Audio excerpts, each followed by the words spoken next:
Morning, everyone. Thank you again for attending this fifth update on Colombian coffee. We're very glad to have you here. It's been a full 6 months since we did our fourth update on September 23rd. So it's been a long time. At that time, there was no vaccine yet. Now we see light at the end of the tunnel at different speeds in different countries. But I think we're all looking to the future with hope. Some of us have lost loved ones in this pandemic and have suffered a lot. But the good thing is we see, as I said before, light in the end of the tunnel. The pandemic brought anguish, fear, pain, and again, is bringing now hope. It also showed and frequently deepened all the difficulties that millions and millions of people in the world face, including hundreds and hundreds of thousands of coffee growers.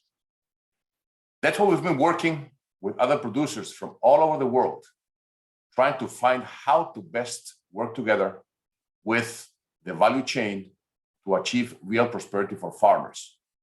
Not only has the situation been difficult because of the pandemic, it has been difficult for many, many years. And we see prosperity and we understand it as how to create the structural conditions to ensure that coffee producers' lives are better every day and keep an upward trend that allows that each next generation of coffee growers will be better off than the previous one.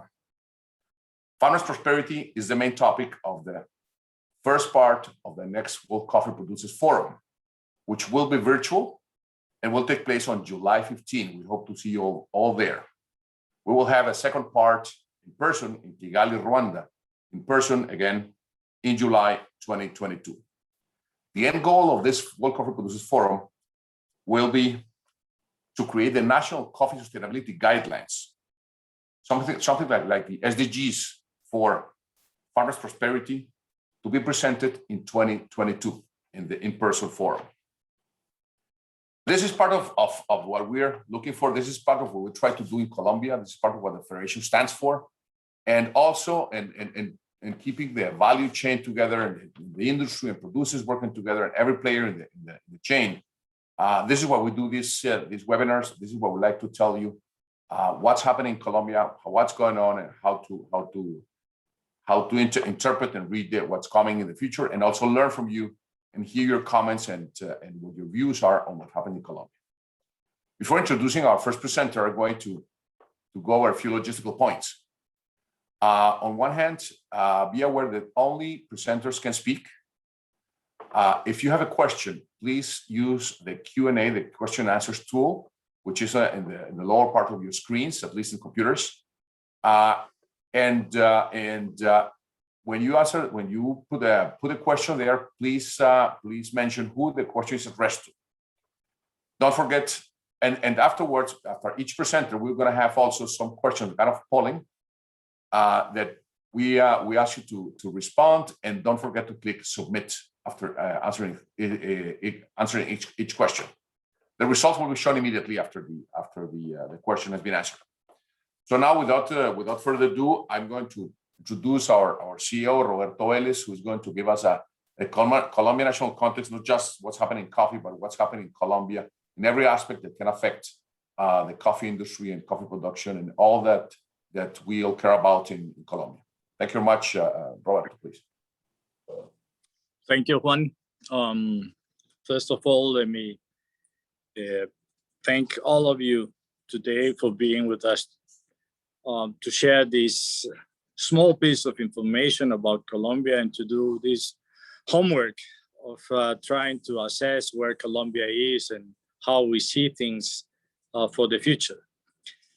First, listening to Juan, I go back to our first coffee producer meeting in Medellin. At that time, we said that it was probably not a good idea to let the rest of the diversity of production and producers country to leave the coffee business. And it wasn't probably not too clever to concentrate all our businesses in 2, 3, 5 countries. At that time, we said, sooner than later, the world may experience climate problems due to these weather changes. And it seems that we were probably a little bit right. And that's the situation where we are now. But we are not here to analyze the whole coffee world that you know better than we.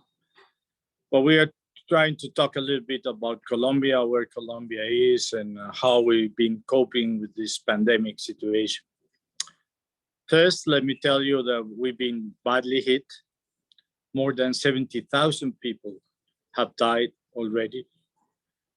We have started already the vaccination process. We're going slow. Up to this moment, we're over 4 million people vaccinated, still far away from the target. Yet we need to live within this environment. Colombian economy was badly hurt by the worldwide situation. And there's tax reform being discussed currently in Colombia that is having quite a problem and causing a little bit of unrest, social unrest. Situation is then, I wouldn't say delicate, but I would say complex. But in this environment, it seems that coffee is doing better and better every day for the farmers, Colombian farmers, for the regions, Colombian coffee regions, and for the country itself. Coffee last year had probably one of the best performing years. The value of the full harvest grew almost 25%. The exports were online, 12.5. The production was a little bit shorter than 14 million bags, but we kept more or less our figures and our intention of how to participate in the coffee world market. It seems that this year, and as you will see it in the figures, situation will remain the same in terms of volume of coffee produced, despite the fact that weather hasn't been exactly the best. Yet Colombia is too large, so in some areas may not be a perfect climate, but there's been other areas where the weather has been normal.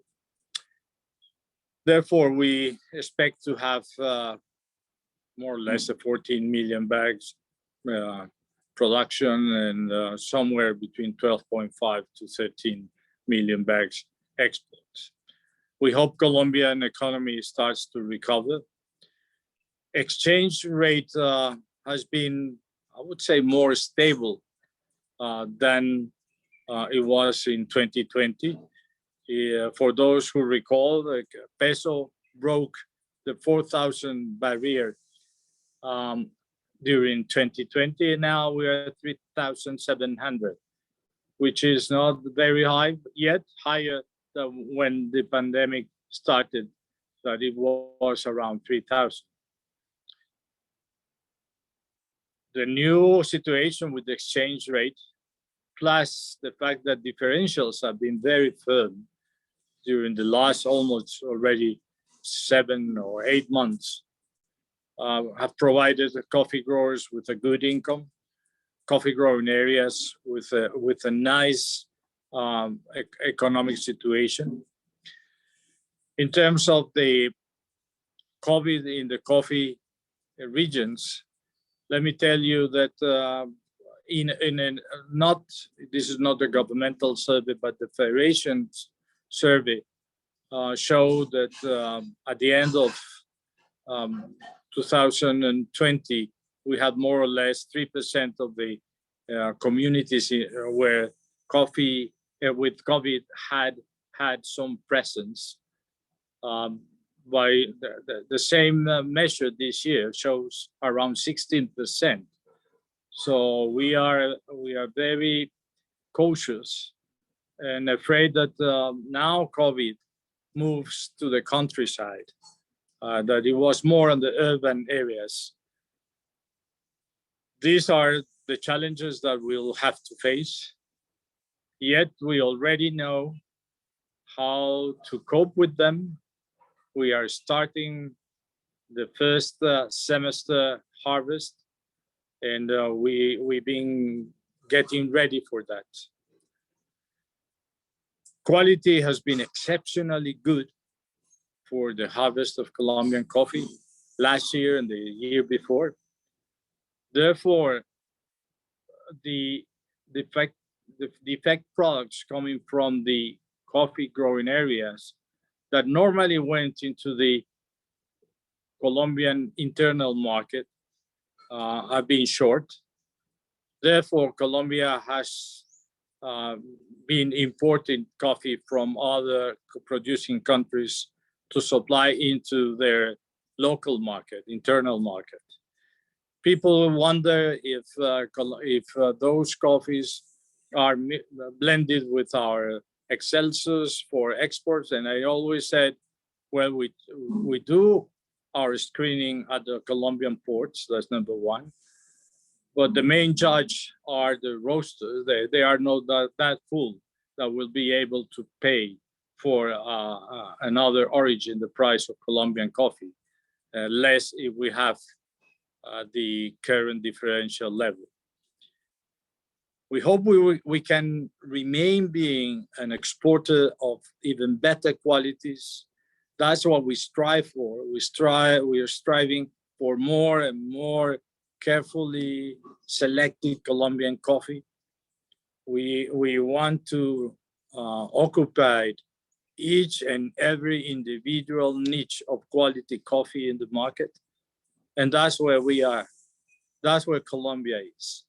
Pushing the coffee world, pushing the good coffee market, giving specialty coffees all the raw material they need. And we will remain as such as long as our efforts are rewarded with a price for the coffee growers. I will leave now for my colleagues to give you the proper presentations. Once again, good morning and thank you very much. Thank you very much. And now we're going to start with the polling, with the questions. Please answer them, and we will show you immediately after the results. Which of the following best represents your role in the coffee value chain?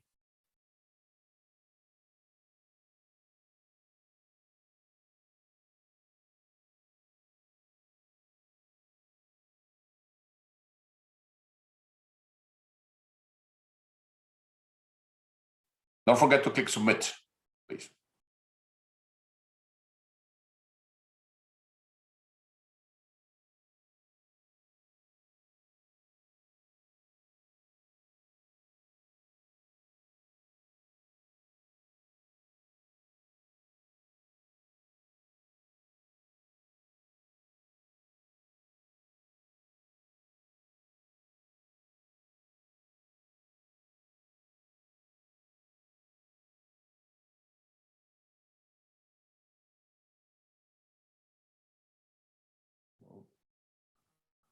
You can see the results. There you have. Trader importers and sole manufacturer are the most represented groups. Thank you, Gil. Now the next question.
Thank you. Logistical issues, that's very much in connection with what's happening in COVID and everything that has been happening all over the world. Thank you so much. We're gonna have one final question in this round.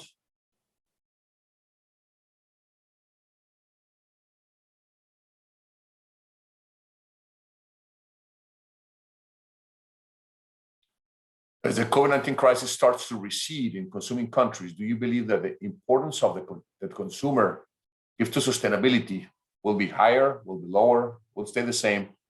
I do not know.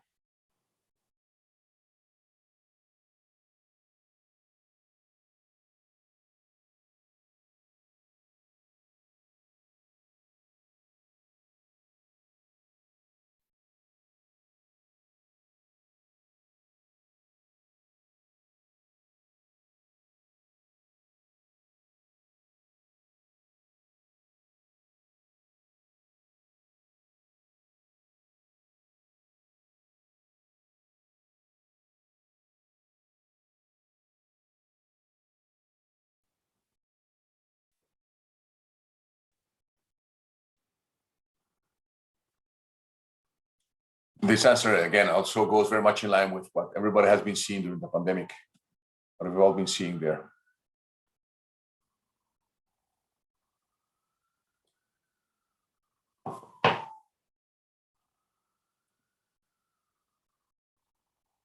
Thank you very much. So now we're going to have a presentation of all the technical aspects of has been happening in production with Hernando Duque, who is our Chief Technical Officer of the FNC. Just as a reminder, part of his work is all the technical aspects of the federation, including coordinating the extension service all over the country and CENICAFE as well, which, as you know, is our research center. Hernando, please. Thank you.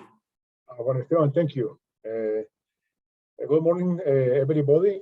As Juan Esteban said, we are going to talk about the development of the midterm crop. That means the development of the first semester harvesting in 2021 and evolution at farm level. Next. So just to remember that on average, the crop distribution in Colombia is in both semesters of the year. Normally, the first one, in which are now, is about 45% of the total production of the year. And the second semester is normally to collect 55% of the total coffee in a year. Siguiente. Just to remember that we are going to talk about this midterm crop. We call it bitaca or traviesa in the Spanish word. And maybe in the next webinar, we are going to talk about the development of the second harvest in Colombia. Siguiente. So, siguiente, we are going to be focused in this harvest that is the first semester in Colombia. Next. So the projection of production, as you know, the extension service as CENICAFE each semester, they carry out a projection of the coffee to be collected at national level, taking a aleatory sample in the coffee plots at national level in order to estimate what is going to be the volume to be harvested in this period. I mean, January to June. For this first semester, our projection is to be something like more than 6 million of coffee packs. You can see in the sides, the yellow box, the limit, the lower limit and the upper limit. And you can see the error of the estimation is about 420,000 coffee packs. It's about 6% of the error in the estimation. So we are focusing this figure. And the important thing here is that if we compare this figure in here with the last year for the same period, there is an estimated reduction about 6.9% for the first semester. The main cause of this reduction is due to Niña phenomenon that started last year in June and now is going to leave the coffee sector in Colombia since June. We are expecting that. This Niña period brought more rainfall, more cloudy days, low temperature, and less sunlight, and the flowering and something like that was affected by the Niña phenomenon. And the express of this situation is this estimation in the coffee production for this semester in Colombia. Siguiente. As you remember, Colombia has different coffee production regions, and in this map, we can see the map of the harvesting zones in Colombia. The yellow one is the north region in Colombia. Siguiente. Next and next. Okay. The yellow one is the regions in Colombia that have the main harvest in the second semester of the year.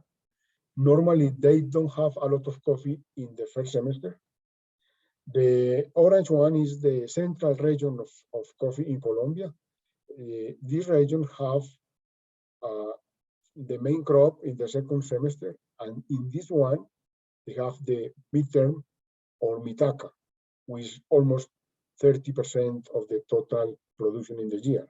However, the blue ones is the south region of Colombia. They are in the main crop at this moment because the latitude and the proximity with the equator line, and they are now in the main crop for them.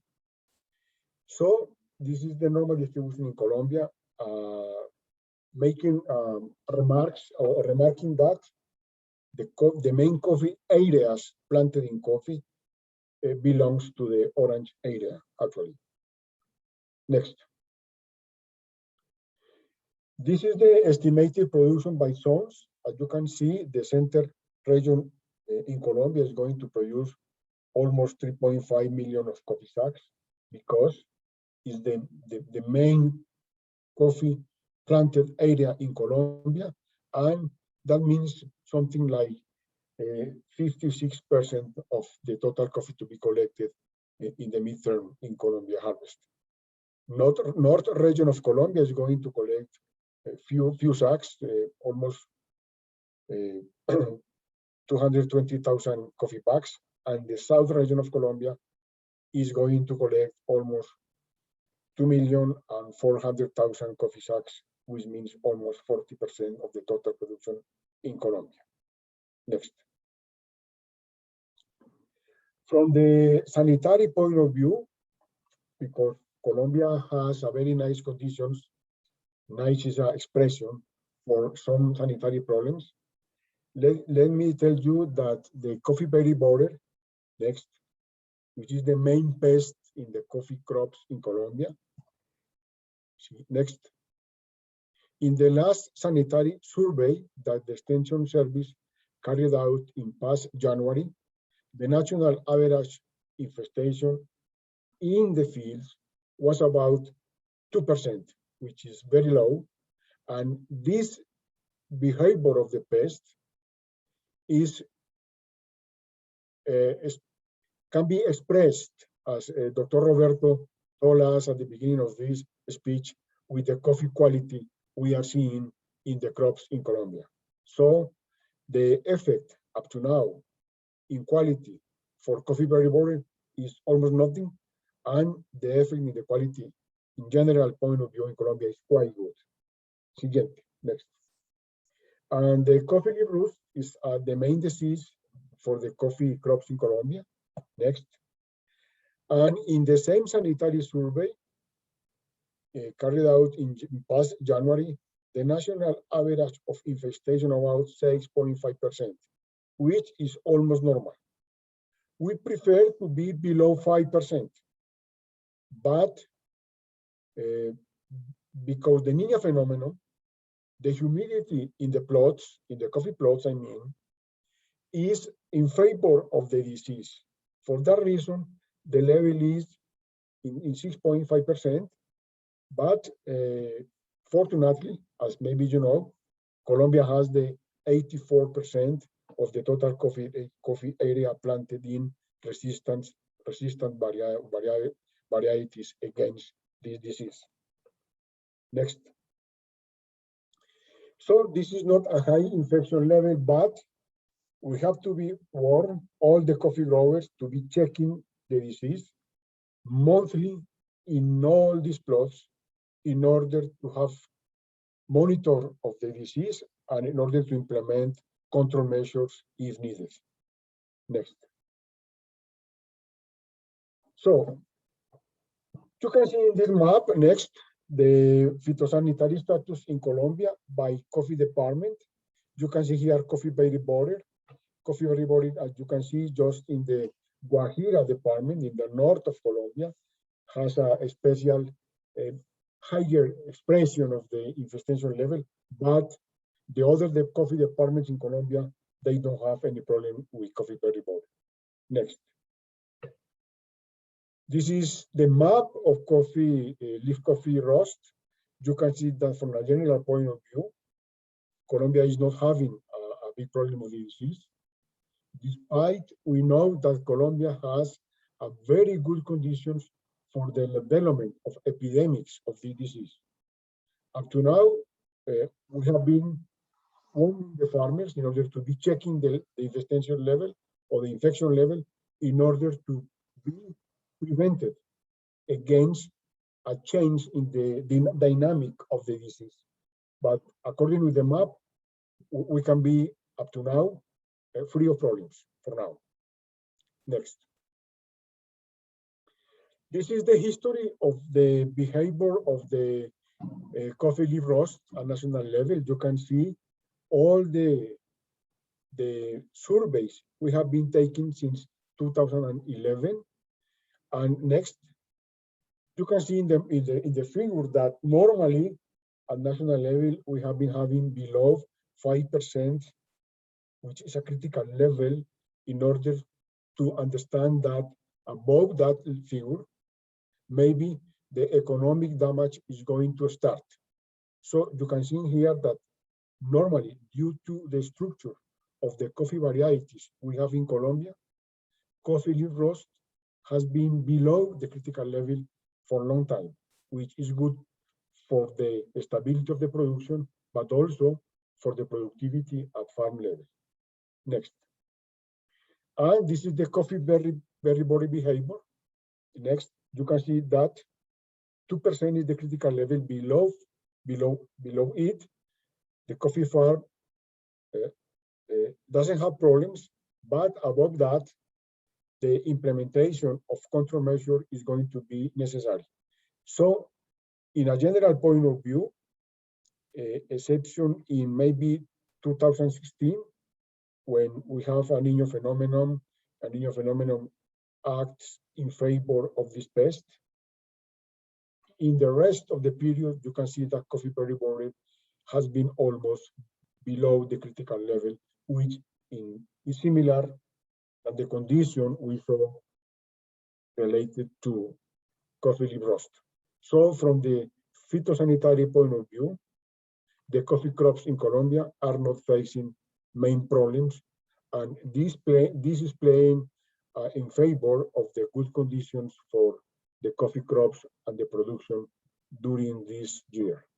Next. The main challenge at farm level we are working on are the following. Next. Just to start, labor availability for coffee harvesting is a big issue for us. And for that reason, since last year, but even in this year, we have been taking contacts with the farmer in order to deliver them the biosecurity protocol in order to manage the works and the workforce in the farms, in order to take all the control measure in order to avoid the dispersion of the virus at farm level. According with that, and as Dr. Roberto told us, the number of coffee communities with presence of the COVID has been increasing, but the labor available to carry out the process of harvesting coffee is not acting against the coffee growers. So next, this is the survey. We do it weekly through the extension service. These are the results for the week 16, and this is the opinion of about 5,000 coffee growers at national level. 89% of them, they are telling us that they don't have problems in order to have enough labor to develop the harvesting process. Just that, less than 11% has been taking some kind of troubles. So from the general point of view, up to week 16, the harvesting in Colombia is going well without lacking of labor for development of this activity in coffee production, which is a very good news for all of us. Next. And this is the weekly map we produce in order to understand the geographic distribution of the problem. You can see the green dots means farms without problems with labor in collecting coffee, and the red ones means some specific sectors, some specific farms that last week they had problems with availability of labor. These kind of maps normally are distributed in all the committee of cafeteros in the coffee departments in order to inform or to report them where are red areas in order to promote the mobility of workers from there, or in order to implement different strategies that are helping to have enough labor in the crops. So this kind of map are working like warning signals in order to help the availability of the coffee labor at national level. Next. Talking about the other part of the labor, which is the labor involved in agronomic practices or coffee management at national level, you can see in the figure next that is quite similar than the harvesting availability labor. We see here 88% of the farmers told us that they don't have problem with the labor in order to do another agronomic practices. I mean, renovation, fertilization, weed control, pruning, etc. So up to now, we are going well up to week 16. Next. And this is the map of the same variable. You can see that most of the country and most of the coffee farmers are reporting that they don't have problems with availability of labor in order to develop the agronomic practices at farm level. Next. So, from the commercial point of view, weekly we ask the farmers about the perspective they have about commercialization process. Next. As you can see in the same week 16, 98% of the coffee growers in Colombia, they could sell the coffee without problems, which is very good for them because not just the collection is going well, but also the commercialization is going well, which is good for all the coffee chain. Just 2% of them are telling that they have problems with roads and something like that. But from a general point of view, the commercialization infrastructure is working well, which is good in general terms for the development of the harvest. Next. So up to now, we could take some main conclusions. And I say up to now because, as you know, coffee has a lot of dynamic and some things could eventually change. But up to now, next. Colombia is going to collect more than 6 million of coffee bags in this first semester. Next. From the phytosanitary point of view, there are no problems to face in the short term, which is good for the crops and for the farmers, but also for the quality of the Colombian coffee at national level. Next. Up to 16 weeks, there is not lack or limitations related to labor in order to harvest the coffee midterm harvest. Siguiente. In the same way, there is a normal supply of labor for agronomic management of the crops. This is a very important point because this labor is constructing the agronomic conditions for the harvest to come in the second semester, but also in the next year. Next. Neither there are problems related to coffee commercialization at farm level. I mean, as you could see in the graph, 98% of them are making the transaction of the coffee without problems.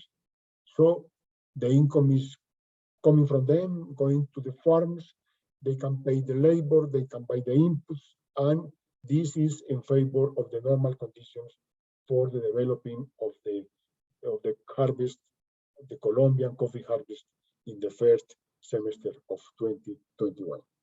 That's all, and thank you very much. Thank you, Hernando.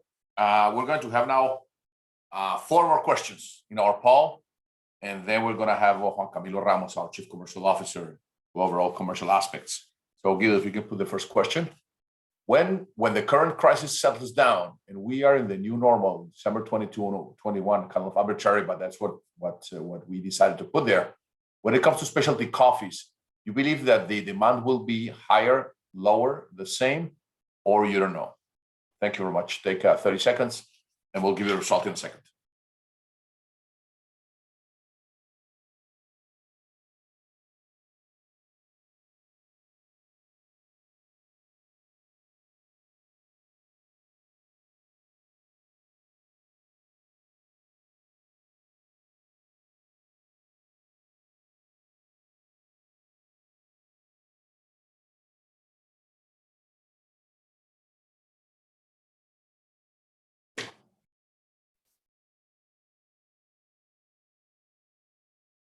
Well, most people think this is going to be higher, more than 50%.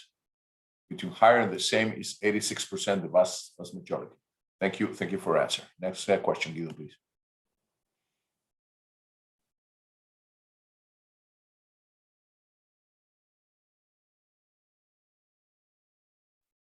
When it comes to Colombian coffee, the attributes that you appreciate the most are, please choose 3 and take 60 seconds for that.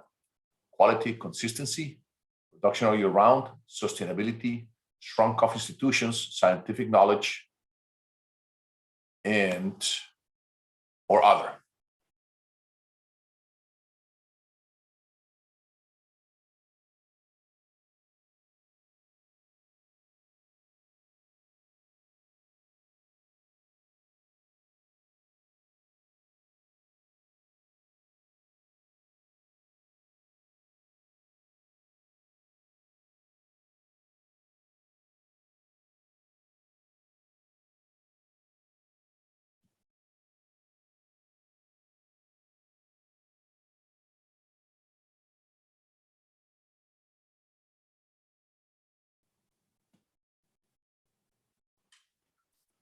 Most important, quality, followed by consistency and production all year round.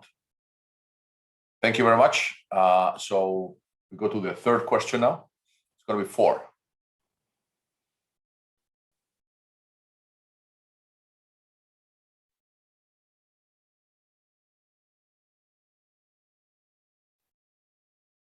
Do you believe that coffee sustainability should receive a premium, or the lack of it should be penalized by consuming countries?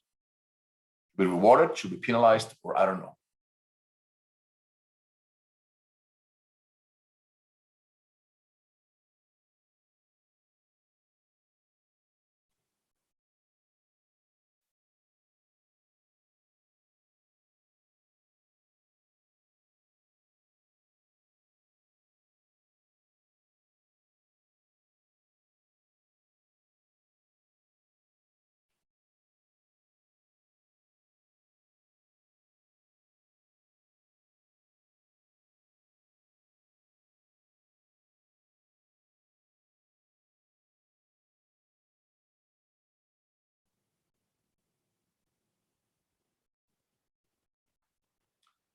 in general, people think that it should be rewarded. Thank you very much for this question.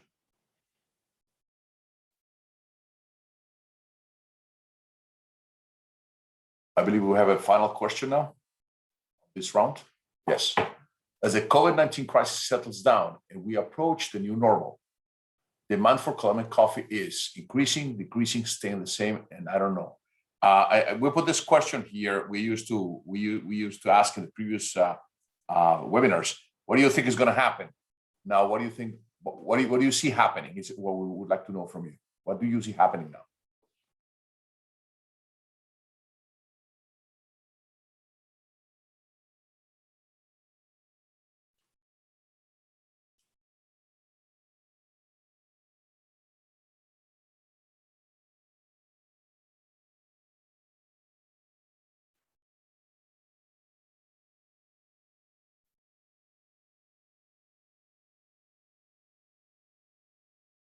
Most people believe it's increasing demand for Colombian coffee and or staying the same. That adds to 80 to 90, 91%, 92%. So thank you very much. Let's move now to the presentation of Juan Camilo Ramos, our Chief Commercial Officer, on all commercial aspects of the Federation. Thank you. Thank you, Juan Esteban. Good morning, everyone. Thank you very much for joining us today.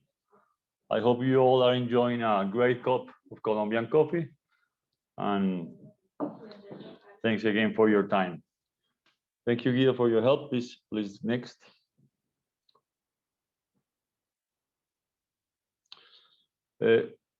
We have been working very hard all this time to secure your coffee supply. That's been our main objective. We need the coffee to be able to go from the farm to the consumers. And we are all in that supply chain working together. But I want to emphasize how important this has been during this crisis that has had a very big impact in the economic situation of Colombia and all the world. But I need to emphasize how important that income has been for Colombian coffee producers and every town in Colombia. That value has been going to the towns and has moved the economy in a critical moment. So that's been our key objective during this time. Next, please. So I want to try to give you a general outlook of those operations in Colombia with three main messages. First, we never stopped. Main harvest and Itaca crop was harvested and traded, and it's already in the import markets. Two, we need to keep monitoring the challenges of COVID. This hasn't finished, and new challenges are coming every day. We need to keep monitoring them and acting very fast to solve them. And number three, quality. As our CEO mentioned it, this has been our strategy, and we need to keep working on this strategy. It's quality, the way we can compete in the market, and the way we can keep evolving in the coffee market. That's our role, and we need to keep raising the bar in terms of quality. Next, please. So the first point. Next, please. Next. You saw last year total production was a little bit below 2019. Total production was 13.9 million in total, which is a 6% decrease compared to last year. But if we do it in the coffee year, next please. If we look at the numbers in coffee year starting October, March, you see that already 2021 crop was a little bit higher than the year before. What happened in 1920, when you look at calendar years, probably the crop was a little bit earlier, and we had a larger crop, larger exports at the end of 2019, and we had a very difficult situation in the first semester of 2020. But now, when the whole crop and in 2020, the crop, the last part of the main crop, October, December, was probably traded and exported during the first semester of this year, 2021. That's why we see the numbers that actually we had an increase if we look at October, March production compared to the year before. Next, please. Same thing we can see in exports, actual exports in this period, October, March, which covers all the production of the main crop that is harvested starting September, October, but it's actually exported. And that's where we can see it in the production figures. Only when it is exported, we can see that until March. So this is to say this has been a healthy production. There's been some changes and some specific difficulties, but as a year and as a country and the country as a whole has been in good conditions, being able to offer and export all of the crop. Next, please. In terms of the domestic consumption, the news are also very positive. The estimate for total consumption in Colombia for last year is already 2 million bags. That's more than a 12% increase compared to the previous year. That's a positive news for Colombian consumption, and that's already, I think, that's also a sign of how coffee consumption is developing in the world. Fortunately, and we repeat that every time, fortunately, this industry is alive. And with all the COVID situation, people keep drinking coffee at home, but they are drinking more, and hopefully more quality, and we'll try to talk about that later. Next, please. And as I said, last year had some impact in the coffee flow. We had some moments that were with big scarcity, and that was mainly the first semester. Here we have an estimation of internal coffee flow using the deliveries of coffee to our Almacafe warehouses. And you see the line of 2020, the orange line, how lower compared to this year the deliveries were. We had a big crop that was concentrated at the end of 2019, and the first 3 months were really, really slow in terms of deliveries. The coffee flow was very low, and you can see the big improvement we have had this year. 2021, the crop came a little bit more to the first trimester, to the first quarter, and we had a very good flow of coffee. It is a nice coincidence, as you see, week 16. Sorry for that. We see now they come together. We are starting the harvest of Amitaca. Amitaca that has had some impact from the Niña phenomenon last year. It's Amitaca that's starting a bit late, but hopefully it will develop well, and we will have a better flow of coffee during May and June. Probably will be later in time, hopefully good quality, but there were some issues with the flowering last year for this first semester. Next, please. It is important to repeat that we have been able to operate all our warehouses, milling plant, the freeze-dried factory. We have been able to operate with challenges, with difficult circumstances, but we keep working. At this very moment, I can tell you that the road to Buenaventura is closed by the social unrest we have during these 2 days. Hopefully, it will be open soon. And of course, the pandemic, the economic crisis, it's generating a social crisis that needs to be solved to maintain the operations. Please continue. And we did to do those numbers, to take a look at the impact that on the logistics that the COVID has had. We have here a very specific period of time from the 19th of March to the 25th of April. 19th of March was when the lockdown started in Colombia. And you can see during that little bit more than a month, the trucks delivered to each of the ports. In 2020, it was lower than the other 3 years. It was active. Fortunately, we were able to deliver coffee to the ports. We were able to export, but the reduction was important. If we look at it, we compare to Last year, in the same period of time, we have 39% increase in deliveries to the port. So you can see that the flow of coffee that this start of the year has been much better than the previous one. Next, please.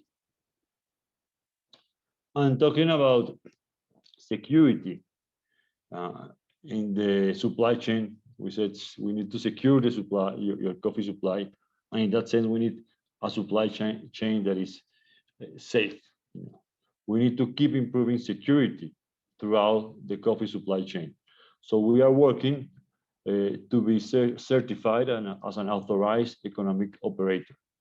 This is a concept based on the customs to business partnership introduced by the World Customs Organization. It's an authorization that is granted by the customs to the companies that demonstrate its commitment to security throughout the supply chain. We are in the process of this certification at the moment. It is very relevant in our economy, in our Colombian reality, to have a secure supply chain in every step of them. And we ask you for your help and cooperation to get this process done. Next, please. The benefits of being an authorized economic operator are very important. It gives you a recognition as a safe and reliable operator in the supply chain in the world. Simplification and facilitation of customs procedures and operations. Safe processes throughout the supply chain. Integrity of global supply chain. And prevent the company and its client from being involved in illicit activities with greater agility in export-import processes. Next, please.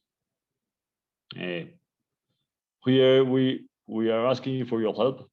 I think it's in the best benefit of our Colombian coffee customers, clients, to have a supply chain that is safe, that it's secure, and we need to work together in this process in every step of the supply chain to have a permanent supply of Colombian coffee and to avoid a lot of risks that we face in our Colombian supply chain. Next, please.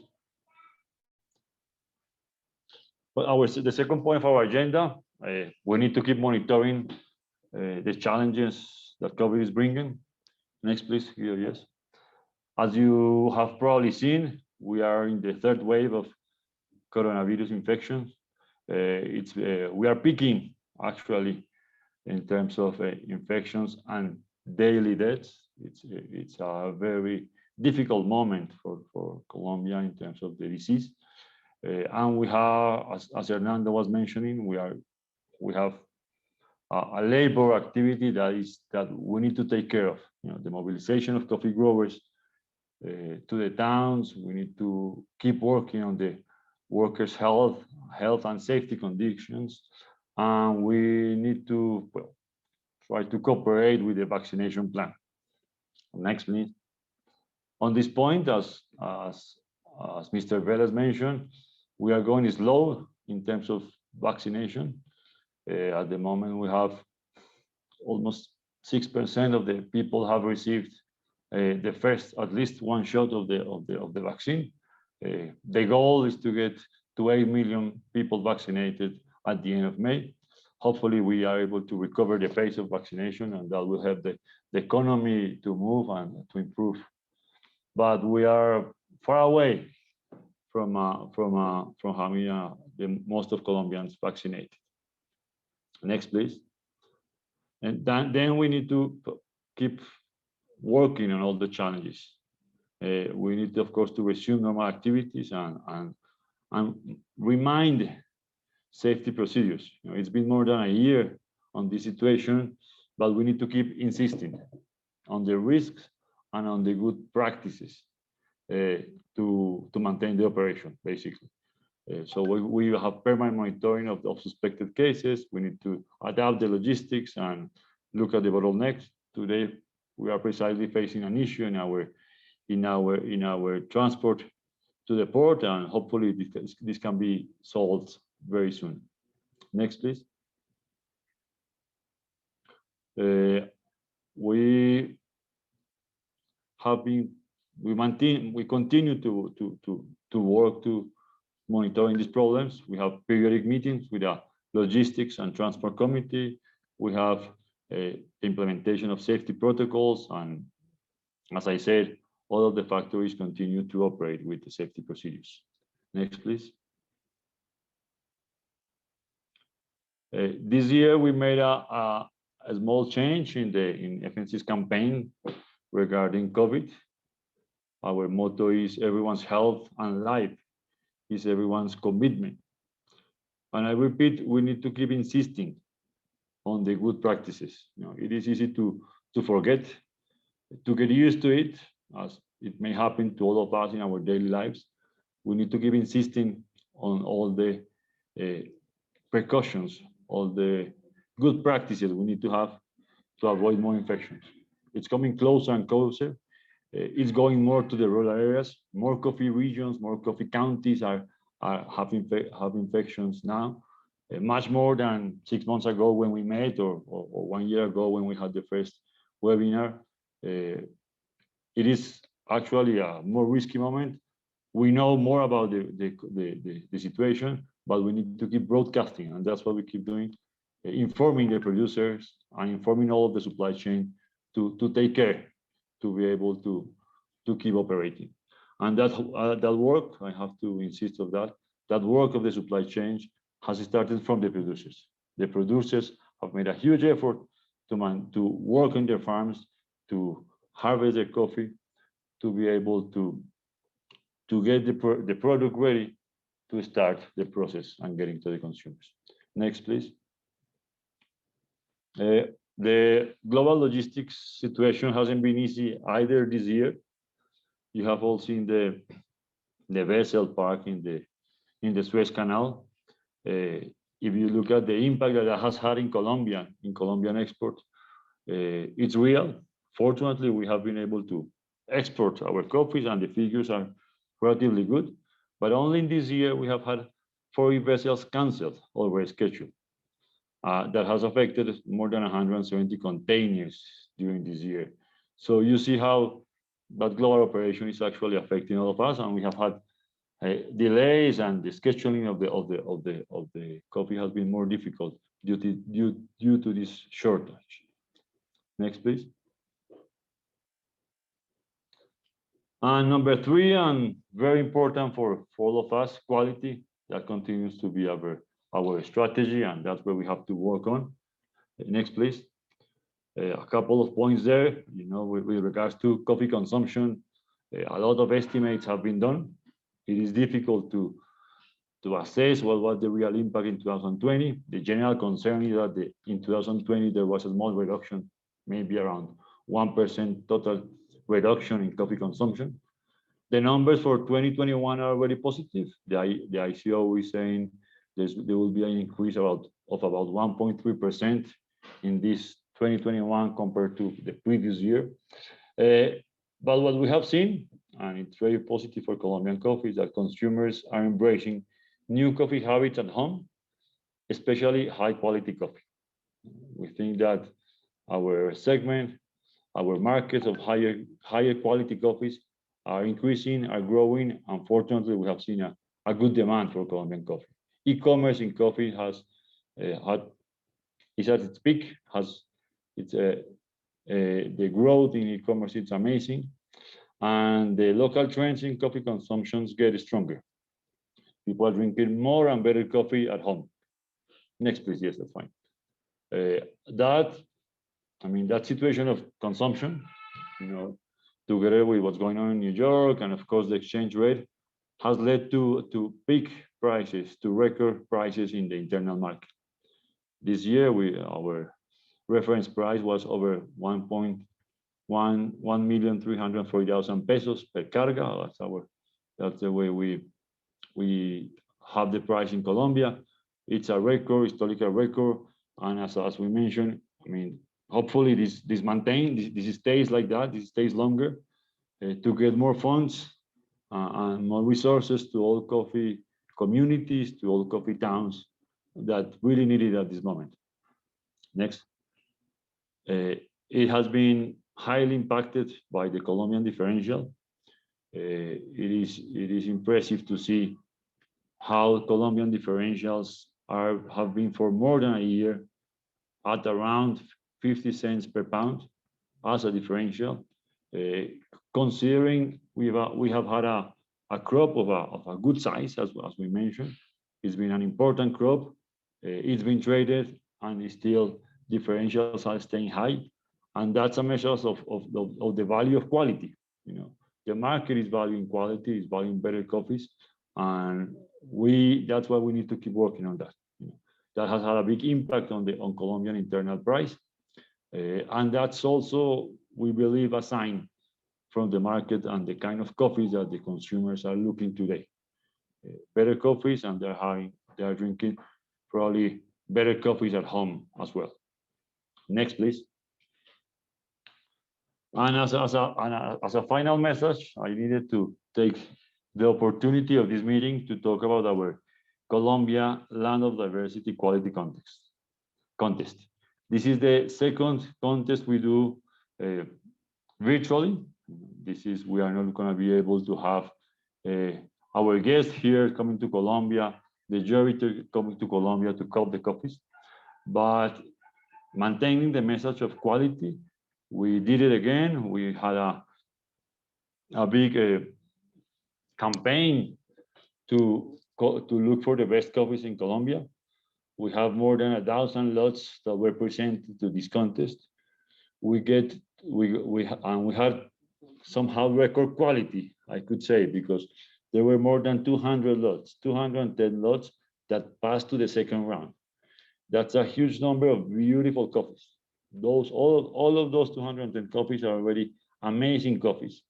And we have the top 26, you know, that will be auctioned on May 14. It's been a beautiful process of connecting to the producers, connecting, looking for better coffees, looking for quality, promoting quality along the regions. We had, next please, we have already the last week, a meeting with the winners. We have 6 categories, and we had 5 winners in total. A lady from Cundinamarca, Domingo from Norte de Santander. He actually won 2 prizes, softness and also exotic coffee. We had 2 people from Antioquia, Eidel and Leocadio, and somehow, next please, they represent the diversity of Colombian coffee culture. You know, the event was very, very emotional because this diversity is what gives so much value to our coffees. You know, the people in different locations with different backgrounds, different cultures, you know, different ancestors, are all working hard to get better coffees, and they were very excited to be in this process. So we really want you to come with us to the process. Next, please. We invite you to the. These are the pictures of the winners, closer pictures to the winners that represent somehow our coffee producers. Next, please. We'll have on the 14th of May, we have the auction. Please join us. Please go to the website and register yourself. You can do it online, colombianlandofdiversity.com. You can register and ask still for samples if you don't have them yet. All this process has been amazing, but we need an auction to be excellent, to have good buyers, great prices, to keep promoting quality. So we ask you for your help and cooperation on this process. They are really amazing coffees. I hope you can all cup them and see the quality that we are being able to produce. Thank you so much. Next. Next, please, Guido. Thank you, Juan Camilo. We're moving on to another set of 3 questions, and then we go to Cristina Madriñán from Buen Café.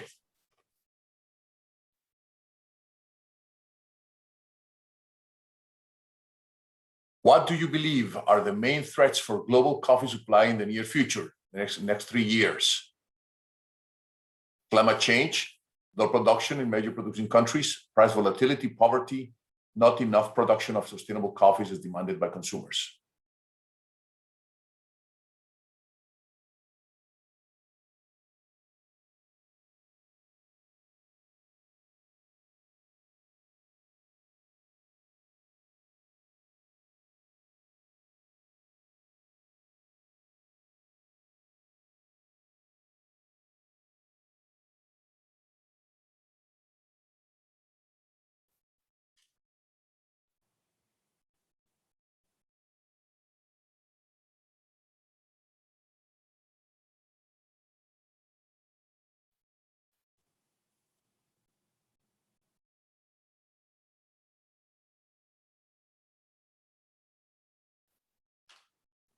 Climate change, the biggest change, price volatility, and poverty.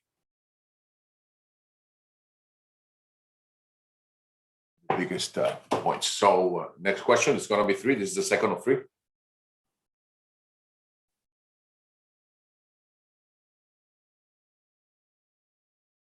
Do you believe that not traveling to origin countries affects your coffee purchasing decision? A lot, some, not much, not at all.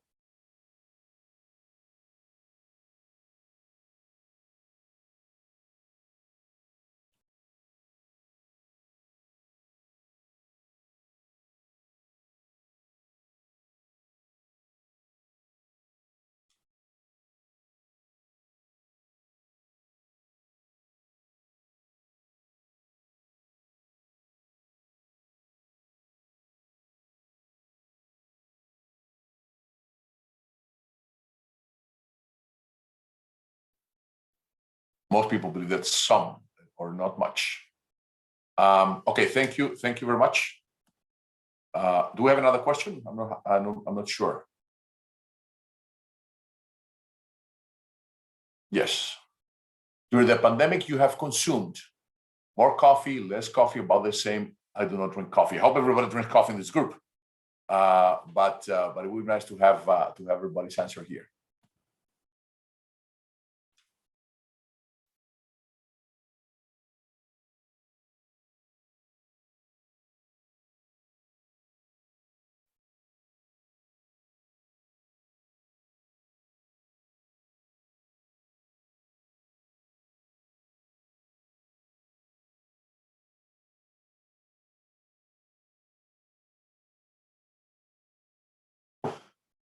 Most people are drinking more coffee or about the same. Almost, it's almost 100%, 94%. That's a lot. So thank you very much. Thank you very much. We move now to Cristina Madriñán, who is the General Manager of Buen Café Liofilizado Colombia, or freeze-dried coffee plant. So Cristina, please, the floor is yours.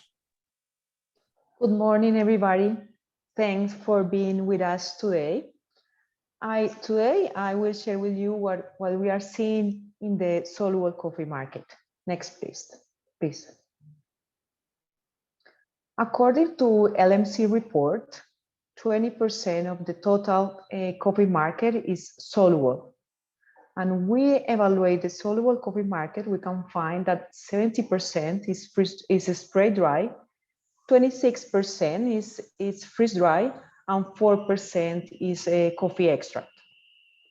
Over the last 5 years, we have seen that soluble coffee market has grown about 1.7%.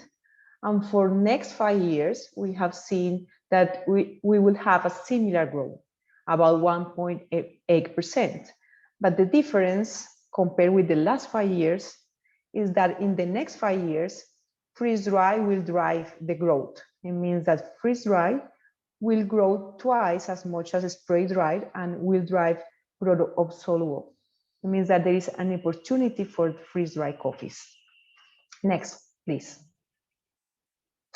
Now, talking about trends, we can find many trends in the soluble coffee market or in the coffee market, but today I will talk about 3. One is the premiumization. In the recent years, we have talked about premiumization, but now premiumization evolves. How?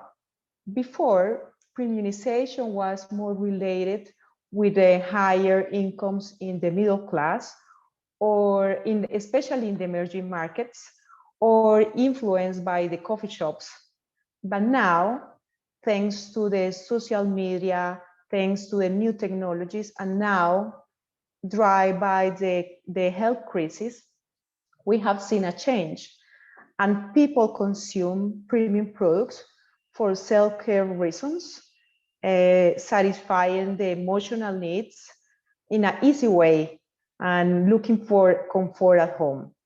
And this is the big change that the consumer is having right now. So we see a huge opportunity for Colombian coffees in this trend. At Buen Café, with our Sensoria technology, we can replicate the freshly roasted coffee at home, and because we have the possibility to produce a very premium freeze-dried coffee. The second trend is that in 2025, LMC project that the consumption will grow 50%, especially driven by the consumption in China, in India, and in Southeast. But in 2030, 10 of the 50 largest cities in the world will be in Asia. And by 2050, 50% of the consumption, it will be in Asia. It means that Colombian coffee has opportunity in Asia. Soluble coffee has a huge opportunity in Asia. And now if we combine Colombian coffee and soluble coffee, we see a potential because the consumer is in evolution in that region. And the third trend is the certified products. In recent years, demand for products with the social certification and as woods and rainforest and fair trade has been very popular, but now this trend is growing more. And why is growing more? Because consumer is more interested to support their communities, and now is much more interested in the brands that include social or environmental purposes. And with the FNC, Colombian Coffee Grower Federation, has been working for a long time increasing the production with certified products. Next, please. Now let's talk about Colombian soluble coffee exports. If we compare 2019 with 2020, the exports, soluble coffee exports in Colombia has grown 9%, and we export about 23,000 metric tons during the last year. And what are our biggest partners? Our biggest is US. Is the first. It takes the first place. The second is Japan. The third is Mexico, and the fourth is Germany. But the countries that have been growing the most has been Japan and Mexico last year. And Colombian Coffee Growers Federation accounts about 50% of the Colombian soluble coffee exports. It means we have an important place in that exports. Next, please. Now, this day I think that everybody is talking about challenges. And I see some of your questions about how COVID, for example, have affected our operations and what has been happening in the local industry. For the soluble coffee producer perspective, we have had the three important challenges. The first one is the raw material. And why? Because the export has been increased, the domestic market has been increased. As Juan Camilo mentioned, it means that prices has been growing up. Our raw material price has been growing up, and the availability is less. It means that our logistic operation is every day is much more difficult. And the second is the logistic. I think that we have had this challenge around the world, because for shorter containers, especially at the beginning of this year, our logistic process take much more time, and we need to face, as Juan Camilo mentioned it also, some cancellation of import arrivals, and every day is more and more difficult to fulfill our customer requirements. Fortunately, if we have a good planning, we can solve this situation. And the third challenge is the human resources, because sometimes the COVID disrupt our operations because we have some people sick, and then we need to replan and reprogram all the operations. But we can achieve what we have need finally. Next, please.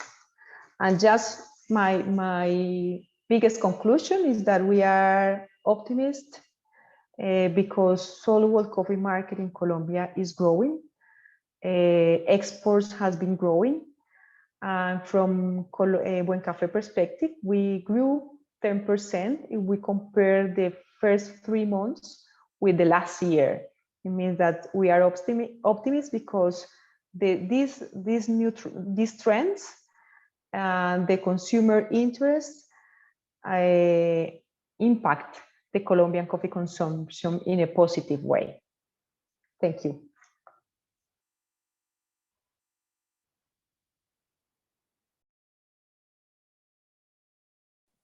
Thank you, Cristina, very much. I think we have had a very interesting overview of what's happening in Colombian coffee, what's happening in Colombia, what's happening in the industry. We're going to have a final remarks from our CEO, Roberto Vélez, and then we're going to move to some of the questions that were put on the chat, on the Q&A tool in on your screens. So now we're going to have Roberto give us like a closing remarks on what we see next in Colombia. Thank you, Juan. And again, thank you to all of you for being with us today. As you saw, situation in Colombia, if you've been following these webinars, has not changed significantly. But that doesn't come from the skies. There's been a hard work from the Federation. There's been a joint effort, Federation and coffee growers, to maintain, to sustain production, quality, availability, possibilities, new products, and we just hope that with our efforts we can contribute to something that is essential for all of us, which is the growth of the coffee demand worldwide. Coffee will grow on demand only, as from our understanding, if we can please our consumers. And that pleasure comes, again, from our understanding, from the quality of the product that we are supplying. That's why we remain committed to a quality effort, to keep producing the best quality possible that our growers can do. We're working on productivity, and we are working on quality. There are some questions regarding labor availability, especially the Venezuelan situation. And let me tell you that Colombian government just put a decree to normalize situation of more than 1.5 million Venezuelans that currently live and work in Colombia.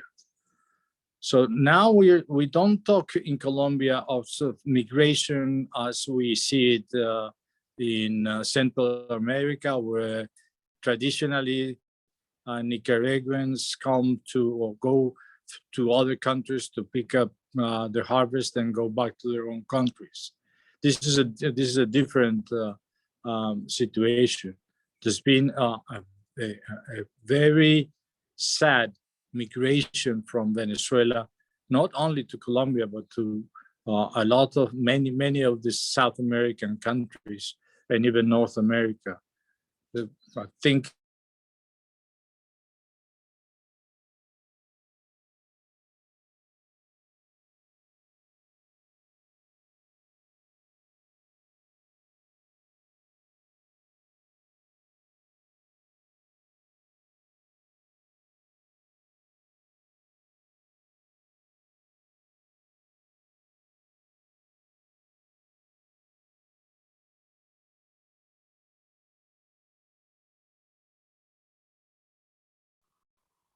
We seem to be having a little problem with the internet. Let's see if we can touch base there. Just give us 1 second. In the meantime, I'm going to read some questions that came through the chat tool, and different to the other times. What I'll do is I'll read all the questions. Most of them have been answered at least partially, and I will leave for our speakers to comment on those questions. Starting with Hernando Duque, and then Camilo, and then Juan Camilo, and then Cristina. The first question would be, how will impact labor availability or production in general the Venezuela-Colombia border recent clashes? How will impact labor availability or product in general the Venezuela-Colombia border recent clashes? Second, what's the COVID impact in labor availability, if any? The third, how is this first semester compared to previous year regarding green coffee bag collection? Fourth, is a question addressed to Hernando. Antioquia seemed to have the most coffee leaf rust problems relative to other departments. Does Antioquia have less Roya resistant varietals planted, or is there a different reason for the high rates of Roya in this department? This was addressed to Hernando Duque. Fifth question, what's the production forecast for the main crop 2021? Six, in the crop year 2020-2021, Colombia is importing coffee at a rate higher than any time in the last 5 years. In your opinion, what are the drivers behind this increase in Colombian coffee imports, domestic consumption, pipeline stability, soluble industry, etc.? This was answered already by Roberto.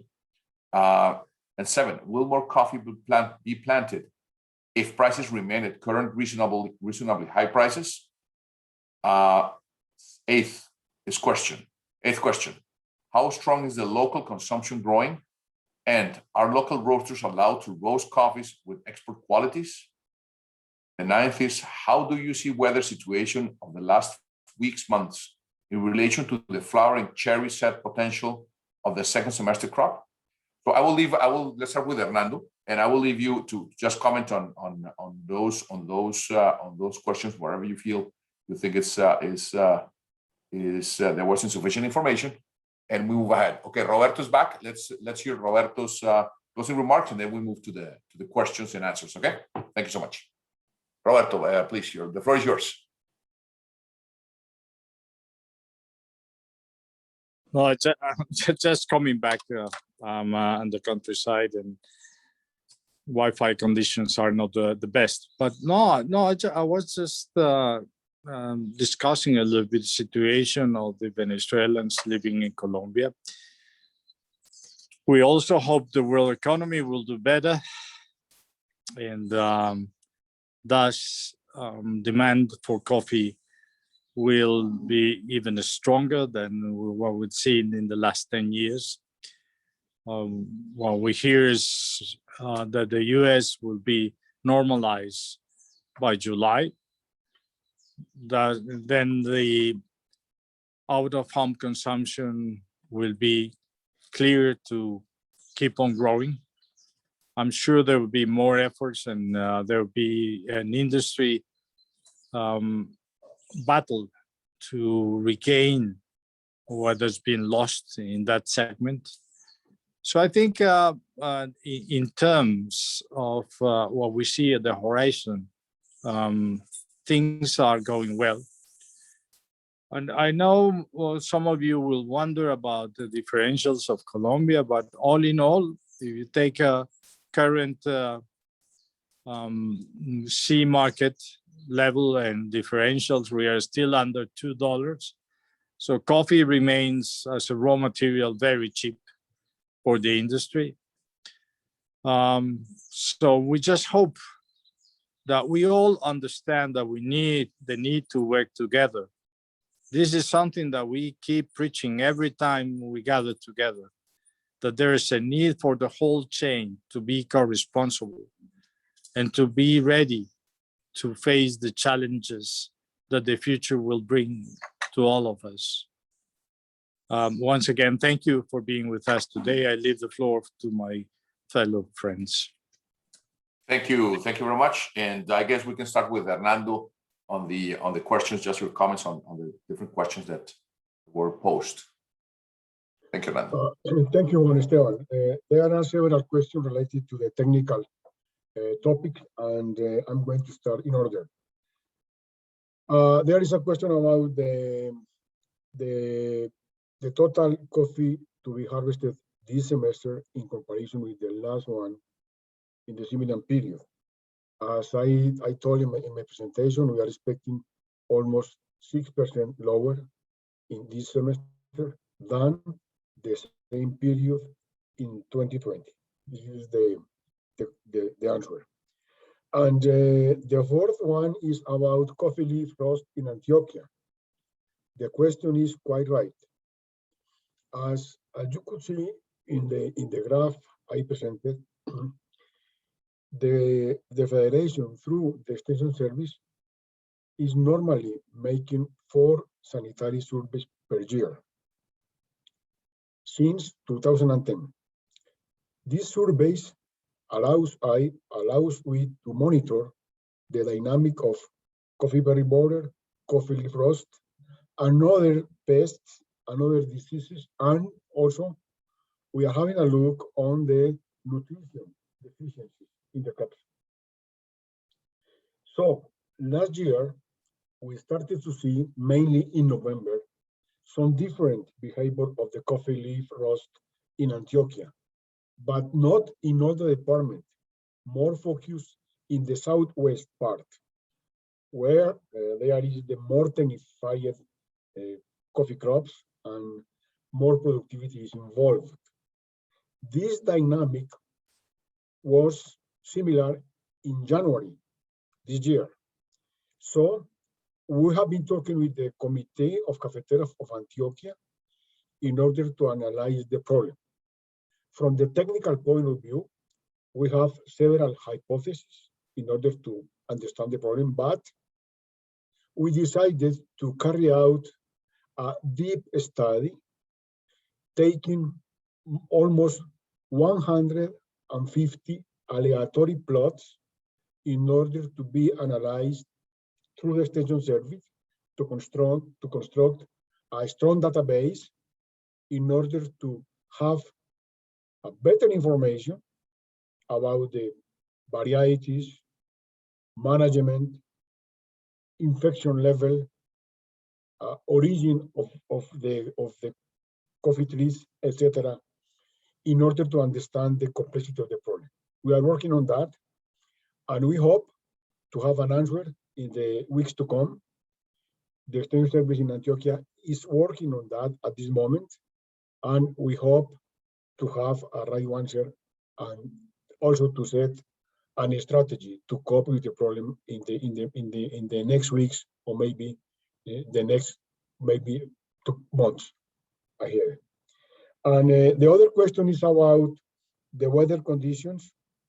If the weather condition in the last weeks or months, how can this condition affect the flowering? It's a good question also, because as I told you, Colombia has been facing a Niña phenomenon since middle of last year. Niña phenomenon brings less energy, more water, more cloudy days, less temperature, so less energy for the coffee production systems. One of the impacts derivated from these conditions are flowering problems. Normally, Niña phenomenon brings more flowering, more scattered, and few ones. I want to make emphasis in them in the order of magnitude in each event. Less magnitude, more frequent, and more scattered. Up to now, we don't know how it's going to be in the impact for the second semester, because we don't know from those flowings that opened how much of them are going to be coffee beans. So we are going to be able to give a right answer in August, maybe first week, because in the second part of July, we are going to make the estimation of the production for the second semester.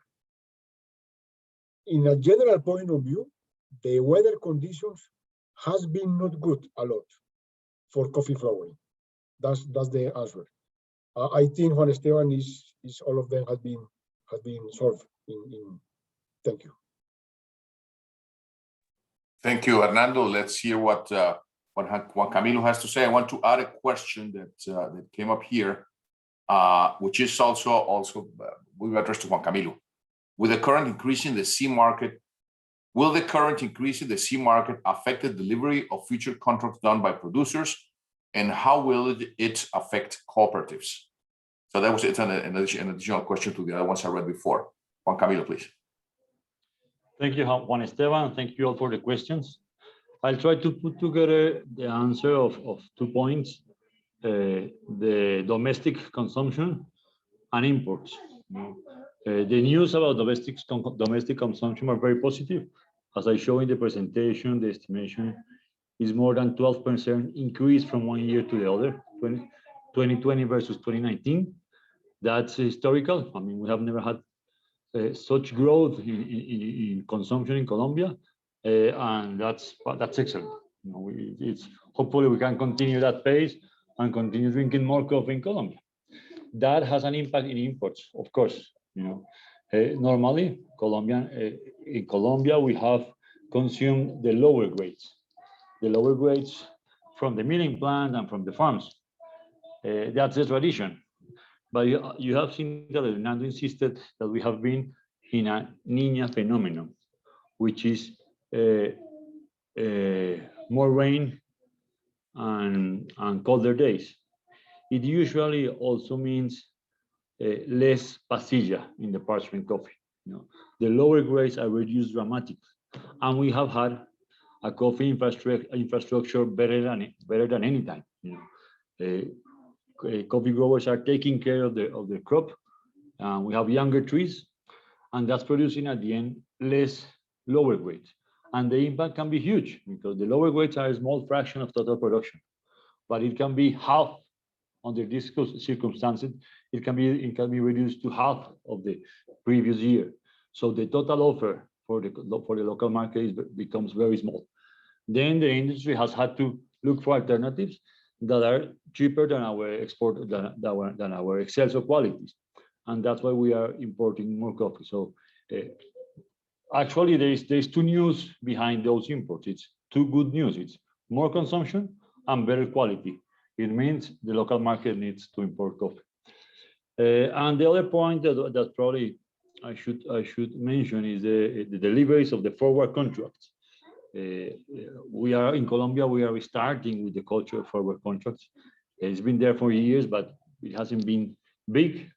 Last year, a bigger volume of forward contracts to producers has started, and this year is still working. And of course, one of the main concerns, I mean, one of the main challenges we faced last year was the deliveries of these contracts. It affects all the supply chain. You know, and the message we have repeated every time we can is this is a contract that has to be fulfilled. You know, we are all committed there. You know, it's a producer selling to a cooperative, the cooperative selling to an exporter, the exporter selling to an importing, selling to the board, selling to the banks, the exchange rate. There are so many people that is committed in the supply chain that we need to insist on that these contracts have to be delivered. There have been delays, yes, but there have been a lot of deliveries, you know, and we have to repeat that. Many producers have delivered their coffee, and it is very important to maintain this tool, because we are seeing prices that are profitable for many producers, and being able to fix a margin to a part of the crop is crucial. But yes, there is a risk in the tool. There is a big risk, and with these higher prices, of course, the temptation not to deliver increases. But we again all of us together and ask you all for your help. We need to insist that these commitments have to be fulfilled. If I sell a coffee for a delivery, I have to commit, because all of the supply chain going after the producer, afterwards the producer is committed to these prices. I think those are the points that I should mention. I don't know if I missed something, Juan Esteban. No, I think everything has been covered. We're just missing the Christina's point from the perspective of soluble coffee. So I guess again, then we would have covered the all the range of questions that were sent in the Q&A tool. I want to make a final comment before we move to Christina. After she finishes, we'll finalize the webinar. I want to again invite everybody on behalf of the World Coffee Producers Forum that Colombia leads and coordinates to join us on July 15. You will get the invitation. Everything will be public very soon on July 15. And we're going to have a very interesting set of speakers, including the chairman of the U.S. Africa Development Foundation, including the vice president of the World Bank, the second person in charge of one of the seconds in UNDP, which is the United Nations Development Program. And this is addressed to create the conscience of the importance of prosperity, how we can work together, and how we can also engage all development and cooperation agencies and financial institutions in the world to pitch in and to help us solve all these issues of, again, climate change, on all the social issues for farmers. Not all this discussion has to be price.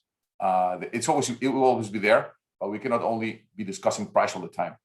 So we want to expand the discussion to go to prosperity and how to best achieve a real prosperity for coffee farmers all over the world. So I hope you write the date. It's going to be July 15. The time is going to be approximately between 8 a.m. and 11 a.m. Eastern time. And you will very soon see a program once we have some additional confirmations. We'll have Professor Jeffrey Sachs as well. We're going to have former Prime Minister of Ethiopia, Desalegn. We're going to have former President of Costa Rica, Jose Maria Figueres, and a very interesting group of people who have been working very closely in development, and we're trying to, again, see how to achieve prosperity, but also how to face the post-COVID world and build an opportunity out of the big problems that we have had in the past, in the far past, but also in the recent past, and how we can build something bigger than ourselves as a group. So thank you very much. I'll leave Christina for the final comments, final answers. Juan Esteban, if I may. Yeah. Sorry, I forgot to tackle one specific question that I think it's relevant. They ask if the local roasters can use exportable qualities, and the clear answer is yes. And it's actually a very good trend we are seeing. Local roasters are using better qualities, and we see more and more specialty coffee roasters in Colombia. In every town in Colombia, offering better coffees. That's an important trend. It's growing, and it's probably one of the reasons why we're drinking more coffee. We are drinking better qualities. That's growing, and so, of course, they are competing with the export market, but we are seeing beautiful coffees in the local market as well. Thank you, Juan Camilo. And now we go to Christina, and thank you everyone for attending. After Christina, we will finish the session. We're almost there at 11:30. Thanks so much. Thanks, Juan. What Juan Camilo mentioned is what I was thinking to share with our people. Means that we have seen that brands in Colombia has been launching premium products, and it happened the same. What is happening in the roasted segment, is happened the same in the instant coffee soluble market. When we study what is happening in the soluble consumption in Colombia, and you evaluate the different brands, but what you can find is that the brands that includes premium products in the portfolio are growing the most. For example, the freeze-dried coffee brands are growing the most at this moment, and last year in the domestic market. And I think it's a good sign that our consumer in Colombia have been learning to consume more quality products. And it happened the same in the roasted products also, as Juan Camilo mentioned. Thank you.